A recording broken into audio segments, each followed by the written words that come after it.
توی دنیای ما اتفاقهای عجیب کم نیست، اما بعضی اتفاقا اونقدر نادر و غیر ممکن هستن که در کل تاریخ فقط یک بار ثبت شدن. نه افسانه، نه داستان. اتفاقهای واقعی، علمی و ثبت شده. امروز میریم سراغ 10 رویداد عجیب که شاید باور نکنی اتفاق افتادن. سلام، به دنیای رازها و دانستنی‌های شگفت‌انگیز خوش اومد. اینجا جاییه که هر ویدیو یک حقیقت تازه رو روشن میکنه. چنل رو سابسکرایب کنید، زنگوله رو هم بزنید تا ویدیوهای بعدی رو از دست ندید. 1. دختری که هیچ وقت درد احساس نکرد. در سال 2019 یک دختر انگلیسی کشف شد که به طور کامل بی درد بود. هیچ زخمی، شکستگی، حتی سوختگی رو حس نمی‌کرد. پزشکان گفتن ژن مربوط به حس درد در بدنش خاموشه. بهترین و بدترین ابرقدرت واقعی نام گرفت. مورد دوم، مردی که بعد ضربه به سر زبان جدیدی یاد گرفت. بعد یک تصادف، مرد آمریکایی ناگهان با لهجه کاملا جدید حرف زد. پدیده نادری به نام Foreign Accent Syndrome.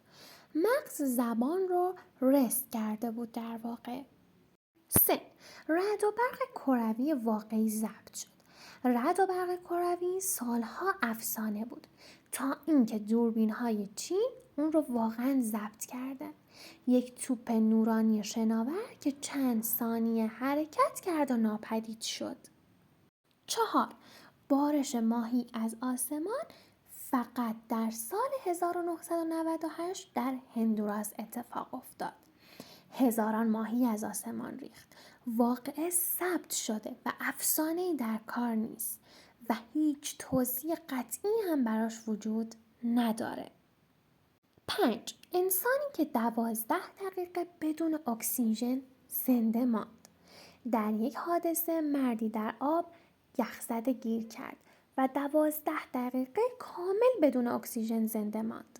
پزشکان گفتند بدنش وارد خواب زمستانی کوتاه شده بوده. 6. قلب بیرون از سینه در حال تپیدن. تنها موردی که ثبت شده نوزادی با بیماری فوق نادر به نام اکتوپیا کوردیس قلبش خارج از بدن قرار داشت و میتپید.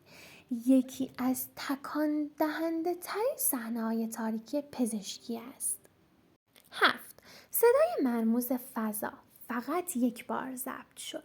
ماهواره‌ها یک صوت فضایی عجیب ثبت کردند. نه باد بود، نه ستاره، نه سیاره. صدایی بدون توضیح. 8. لحظه‌ای که بدن انسان بعد از مرگ رنگ عوض کرد. پدیده‌ای به نام پست مورتیم پرپلینگ. در یک کیس پزشکی بیش از حد نادر بدن طی چند دقیقه کاملا بنفش شد. ثبت شده، واقعی و بدون توضیح است. 9. مردی که برق 10,000 ولت خورد و قوی تر شد. نه تنها زنده موند بلکه شنواییش هم تقویت شد.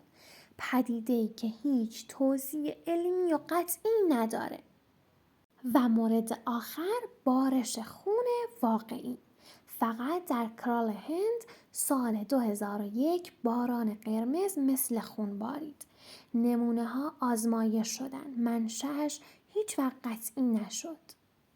کسی نمی‌داند که ترکیب عجیب طبیعت یا چیزی ناشناخته. اینها فقط چند تا از عجیب ترین اتفاقهایی هستند که در کل تاریخ فقط یک بار رخ دادن. اگر دوست داری قسمت دومش رو بسازم توی کامنت ها برام بنویس. قسمت 2 لایک و سابسکرایب فراموش نشه.